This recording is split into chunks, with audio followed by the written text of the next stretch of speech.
Hello guys, welcome guys Chaudhary competition classes. तो आज हम बात करेंगे एक पीएसएल क्या होती है, एनरोलमेंट लिस्ट कैसे बनती है और स्टैंड बाई क्या होता है। क्योंकि आपको पता है बहुत सारे कैंडिडेट ऐसे हैं जो कि नए हैं, जिन्होंने पहली बार एग्ज़ाम दिया है, तो इन कैंडिडेट को पता नहीं है कि पीएसएल क्या होती है, एनरोलमेंट लिस्ट कैसे बनती है। वहीं आपका देखा जाए तो स्टैंड बाई कैंडिडेट कैसे रखे जाते हैं। तो जितने भी आपके डाउट हैं आई होप इस वीडियो से क्लियर होने वाले हैं। तो जो कैंडिडेट अपना मेडिकल एग्जाम क्लियर कर चुके हैं, ग्रीन कार्ड पा चुके हैं, तो उनको पीएसएल का इंतजार है। और पीएसएल के बाद आपका एनरोलमेंट लिस्ट आएगी और एनरोलमेंट लिस्ट में आपका स्टैंड बाई कैंडिडेट भी रखे जाएंगे और मेन वे भी रखे जाएंगे। तो आई थिंक आपके डाउट इस वीडियो से क्लियर होने वाले हैं। तो चलते हैं, आप यहाँ से देख सकते हैं जो पीएसएल है 31 मई को रिलीज़ की गई थी, अर्थात इसी साल 31 मई को रिलीज़ की गई थी। तो जब पीएसएल आती है, पीएसएल में ही आपकी कट ऑफ लिखी आती है कि कट ऑफ कितनी गई है। तो पहले तो अंतर यही है कि पीएसएल में कट ऑफ लिखी आती है, वहीं एनरोलमेंट जो लिस्ट आती है उसमें किसी भी प्रकार की कोई कट ऑफ मेंशन नहीं की गई होती है। तो आप फर्स्ट नंबर अंतर को यही देख सकते हैं। कट ऑफ जो मार्क लिखे गए आपके यहाँ से देख सकते हैं 28 नंबर कट ऑफ गई थी। या एक्स ग्रुप की पीएसएल है, आप यहाँ से देखेंगे provisional select list group x, जो कि इनटेक 2022 के लिए आई थी। तो इसकी जो पीएसएल वैलिड है वह 6 महीने होती है। लेकिन इस बार आपने अभी नोटिफिकेशन देखा है, अभी भी इंडियन एयरफोर्स की जो ऑफिशियल वेबसाइट है उस पर लगा हुआ है, आपकी इसी पीएसएल की जो वैलिडिटी है 6th मंथ बढ़ा दी गई है। तो रैली वाली कैंडिडेट के लिए बहुत ही महत्वपूर्ण होने वाली। आप यहाँ से इस तरीके से आपकी कुछ पीएसएल आएगी। तो पीएसएल में जब आपकी रिलीज़ होगी तो आपका सबसे पहले आपका जो फर्स्ट कॉलम होगा, आप यहाँ से देख सकते हैं मेरिट पोजीशन। तो जिस कैंडिडेट का फर्स्ट पोजीशन होगी, अर्थात जिसके नंबर सबसे ज़्यादा होंगे, तो उस कैंडिडेट का नाम पहले पोजीशन पर रखा जाएगा। चाहे वह राजस्थान से बिलोंग करता हो, चाहे वह हरियाणा से बिलोंग करता हो, बिहार से हो, चाहे वह गुजरात से हो, अर्थात जितने भी स्टेटों में रैली की भर्ती कराई गई है इंडियन एयरफोर्स द्वारा, कहीं से भी बिलोंग करता हो, यदि उसकी फर्स्ट पोजीशन है, अर्थात उसका जो कट ऑफ है, उसके जो नंबर हैं सबसे ज़्यादा हैं, तो उसका नंबर ही सबसे पहले यहाँ शो किया जाएगा। तो आप यहाँ से देख सकते हैं सबसे पहले जो है यहाँ फर्स्ट पोजीशन, अर्थात जो मेरिट पोजीशन है, आप यहाँ से इनका नाम देख सकते हैं, इनका नाम है। तो जो सेकंड है, आप यहाँ से देख सकते हैं एएससी रखी गई है। किस एएससी से यह बिलोंग करते हैं, तो 8वीं जो एएससी है, अर्थात इनका जब सेकेंड फेज हुआ था तो यह 8वीं एएससी से सेलेक्ट किए गए थे। तो उसके बाद आपका रोल नंबर दिया गया होता है, आप यहाँ से इस रोल नंबर को देख सकते हैं। वहीं आगे जो नेक्स्ट दिया गया है, कैंडिडेट नाम दिया गया है, और उसके बाद आपका डीओबी दिया गया है, अर्थात आपकी डेट ऑफ बर्थ, और उसके पश्चात आपका मेडिकल डिस्पोजल, अर्थात आप मेडिकल फिट हो या फिर अनफिट हो। तो इस प्रकार आपकी पीएसएल में यह कॉलम बना दिए जाते हैं। तो पीएसएल में एक और अंतर मैं आपको बताऊंगा, पीएसएल और एनरोलमेंट लिस्ट में आपकी जो पीएसएल रिलीज होती है, आप यहाँ से देख पाएंगे इसमें वह कैंडिडेट भी रखे गए हैं जो कि फिट तो खैर रखे जाएंगे, वह भी कैंडिडेट रखे गए हैं। उन कैंडिडेट का इसमें नाम मेंशन किया गया है जो मेडिकल अनफिट है। आप यहाँ से देख सकते हैं जो मेरिट पोजीशन है इन कैंडिडेट की 7वीं है, वहीं ऐसी 5वीं से सेलेक्ट किए गए थे। इनका आप यहाँ से नाम भी देख सकते हैं, महेंद्र सिंह भाटी, जो कि मेडिकल अनफिट हैं। तो ये जो कैंडिडेट हैं पीएसएल में इनका नाम दिया गया है, लेकिन जब एनरोलमेंट लिस्ट आएगी तो इन कैंडिडेट का इस एनरोलमेंट लिस्ट में नाम नहीं आएगा। जो आपकी पीएसएल रिलीज होती है, पीएसएल में आपका मेडिकल फिट हो चाहे अनफिट हो, वह केवल उन कैंडिडेट को वहाँ से सिलेक्ट करते हैं जिनका जो नाम है कट ऑफ से ज़्यादा हो, उनके जो नंबर है कट ऑफ से ज़्यादा, अर्थात आपकी जो कट ऑफ कितनी गई है 28 नंबर गई है, उनको इससे कोई लेना देना नहीं है कि यह कैंडिडेट फिट है या फिर अनफिट है। वह सभी कैंडिडेट को लेंगे जो कैंडिडेट कट ऑफ को पार कर गए हैं। तो आई थिंक आपके समझ में आ गया होगा। और इस पीएसएल में वह भी कैंडिडेट रखे जाते हैं जो कि एब्सेंट रहते हैं, या फिर उनके आगे CSV का पॉइंट लिखा जाता है। मैं आपको यहाँ से दिखाऊंगा, बहुत सारे कैंडिडेट होते हैं उनके सामने जो CSV का पॉइंट दिया जाता है। तो आप यहाँ से देख सकते हैं जो रिमार्क वाला कॉलम बनाया गया है, रिमार्क में आपका CSV यहाँ पॉइंट मेंशन किया गया है। आप यहाँ से इन जो कैंडिडेट हैं इनकी जो मेरिट पोजीशन है 141वीं नंबर है, इनकी जो रैंक है 141वीं रैंक बनी है, वहीं ये 4थी एएससी से सेलेक्ट किए गए थे। आप यहाँ से इनका रोल नंबर भी देख सकते हैं, आप यहाँ से इनका नाम भी देख सकते हैं, आकाश कुमार। वहीं डेट ऑफ बर्थ दी गई है, और वहीं जो मेडिकल है फिट किए गए हैं।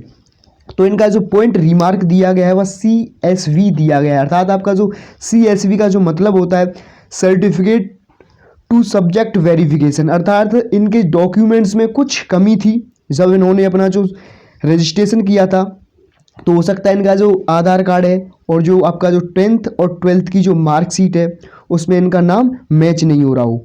तो इस तरीके से कुछ डॉक्यूमेंट्स में जब आपकी प्रॉब्लम आती है तो वहाँ CSV का पॉइंट मेंशन कर दिया जाता है। तो आपको समय भी मिलता है, जब PSL रिलीज़ हुई थी, PSL के बाद आपकी एनरोलमेंट लिस्ट भी आती है, तो वह समय भी देते हैं CSV पॉइंट को क्लियर करने का। तो इस पीरियड में आप अपने CSV पॉइंट को क्लियर कर सकते हैं।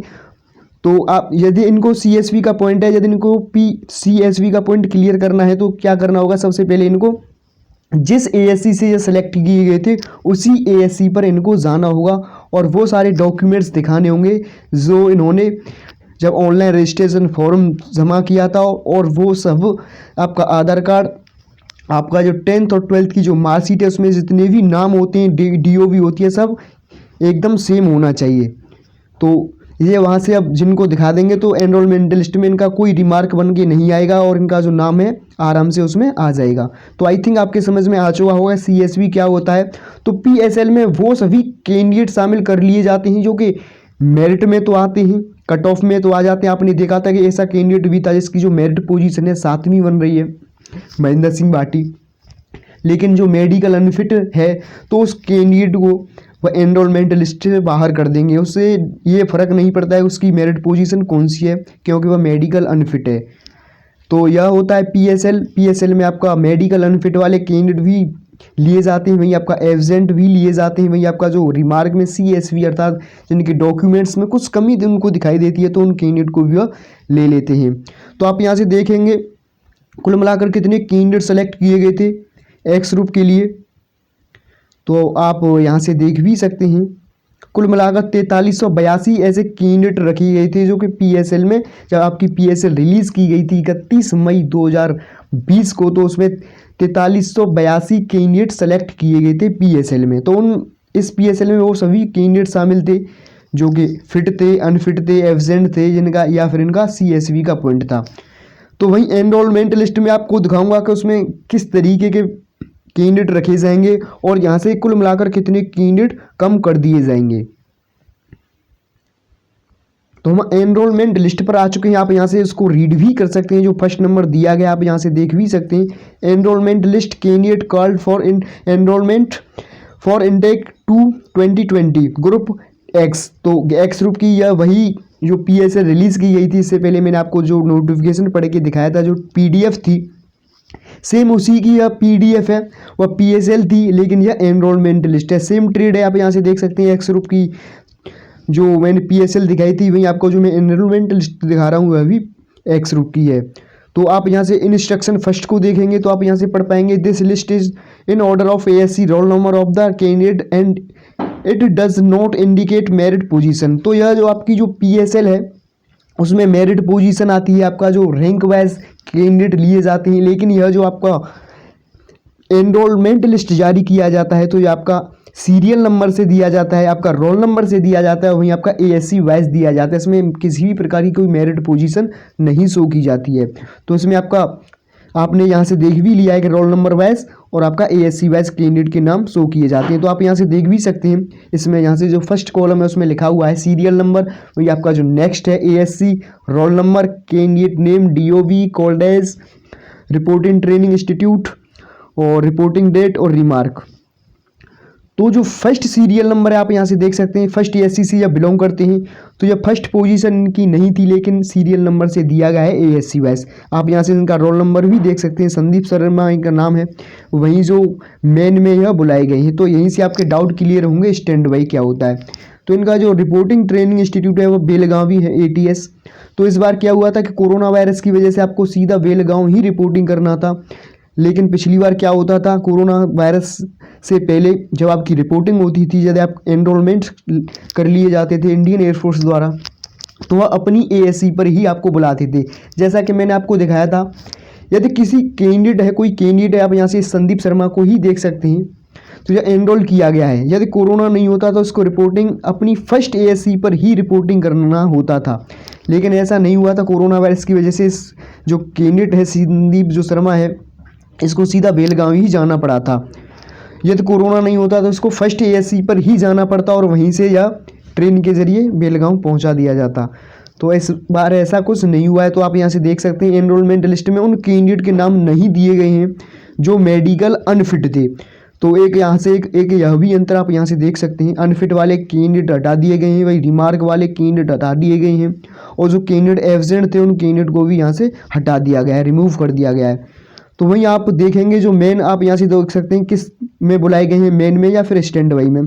तो स्टैंड बाई में वो कैंडिडेट रखे जाते हैं जिनका जो मेरिट पोजीशन होता है थोड़ा लो होता है, जिनके जो नंबर होते हैं थोड़ा, जो कैंडिडेट होते हैं जो मेन में रखे जाते हैं उनसे थोड़ा कम होते हैं। तो उन कैंडिडेट की जो स्टैंड बाई होती है आप मान सकते हो कि इनकी जो रिपोर्टिंग डेट है 1/7/20 को है। तो इनको 1 तारीख को रिपोर्टिंग करना था, 7वें महीने में जाना था।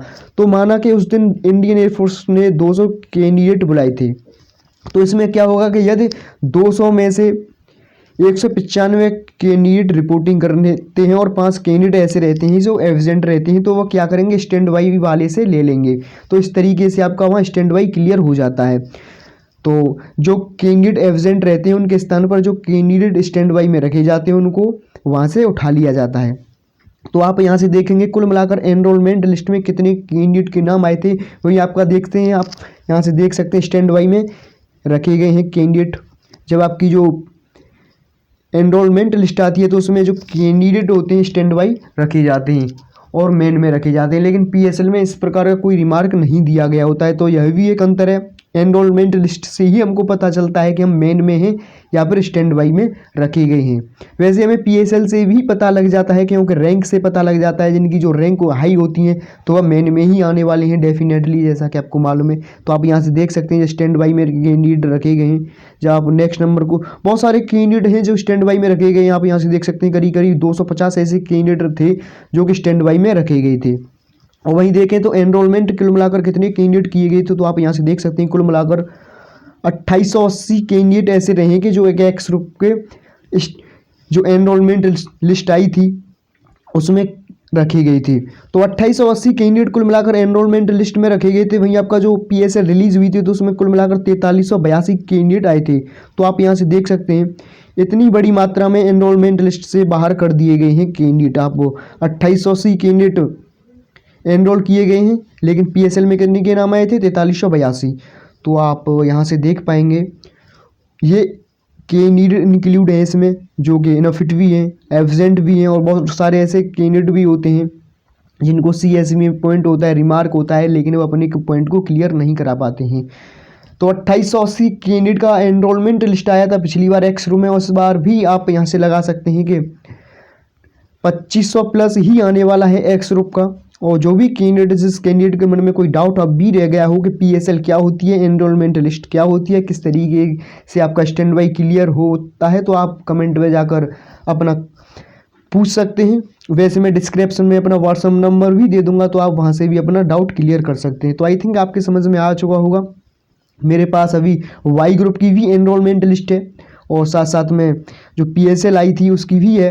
तो जो भी कैंडिडेट जिसके डाउट हो तो पूछ सकता है। तो आई थिंक आपके समझ में आ ही चुका होगा। तो जो कैंडिडेट चैनल पर पहली बार विजिट कर रहा है चैनल को सब्सक्राइब कर ले, और सब्सक्राइब करने के साथ साथ बेल आइकन भी दबा ले, जिससे कि मेरी आने वाली वीडियो को नोटिफिकेशन आपको समय पर प्राप्त हो जाए। तो थैंक्स।